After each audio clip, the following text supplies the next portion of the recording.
il se sentait partir, il se sentait faible. Et puis c'était son mot, il m'avait dit s'il m'arrivait quelque chose, je te regarderai là-haut depuis la grande prairie. Ce 16 juin, Thierry Roland, la voix du foot français, s'éteint à 74 ans. Son compère de toujours, Jean-Michel Larquet, lui rend hommage en exclusivité au micro de l'envoyé spécial de BFM TV pendant l'Euro en Ukraine. Un document poignant.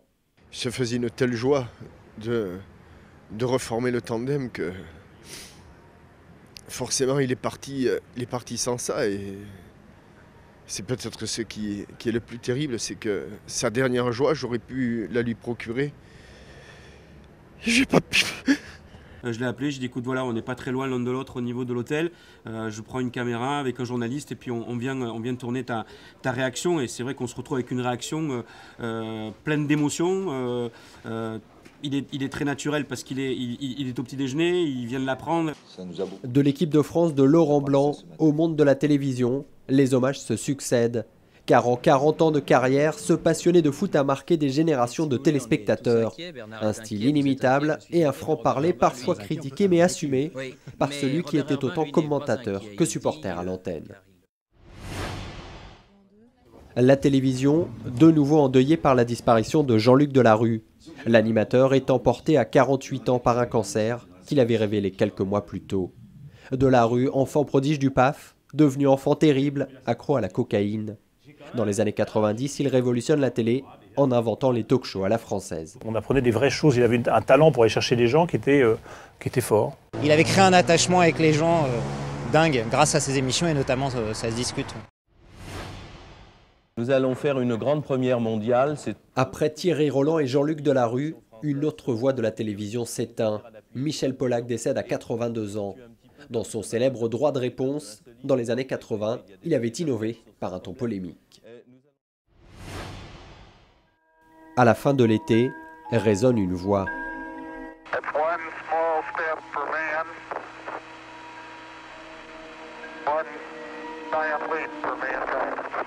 La voix de Neil Armstrong.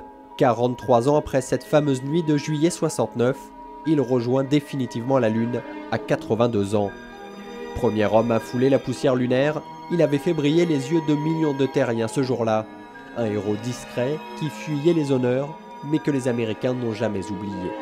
La famille de Neil Armstrong s'est elle-même exprimée tout à l'heure en disant aux Américains que la prochaine fois qu'ils regarderaient le ciel en pleine nuit, s'ils voient la Lune, ils doivent avoir une pensée pour le héros américain. 2012, l'année des héros. Après Armstrong, c'est le vainqueur de l'Annapurna, Maurice Herzog, qui nous quitte à 93 ans. L'alpiniste français, premier à gravir un sommet de plus de 8000 mètres en 1950 avec une expédition. Un exploit qu'il paye cher, amputé de plusieurs doigts et orteils gelés. Dans la France d'après-guerre, son succès devient celui d'une nation.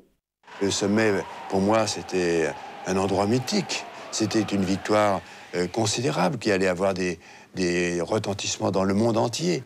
Un héros devenu ensuite ministre de la Jeunesse et des Sports du général de Gaulle, puis député.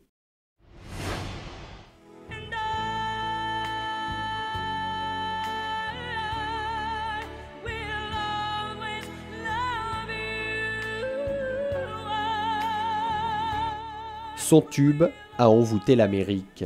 En février, Whitney Houston, surnommée The Voice, disparaît.